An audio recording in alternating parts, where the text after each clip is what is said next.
Hello বন্ধুরা, আজকে দেখো কড়াইশুঁটির কচুরি বানাচ্ছি, পুর ভরছি। কেননা সে যে শীতকাল, তাই দাদাদের আজকে ছোলার ডাল তো তোমাদের বলেই দিয়েছি, সকালে করে রেখেছি। আর এই যে পুরটা ভরে এখন রেডি করে রাখবো। তারপরে একটু কাজ সেরে তারপরে দাদাদের ভেজে দেবো। দাদা ছেলে দুজনেই খাবে। আর আমার ছেলে আমাকে জ্বালিয়ে খাচ্ছে এখন। হ্যাঁ, বলুন না, শীতকালে তো লোকে খায়, শীত বলেই আমি কড়াইশুঁটির কচুরিটা করেছি। শীত না হলে করতাম, গরমকালে লোকে করে। হ্যাঁ, আর প্রথম উঠেছে বলে আমি না করেই দিই।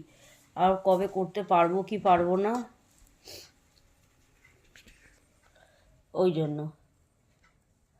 আর দেখো এই যে পুরটা ভরে,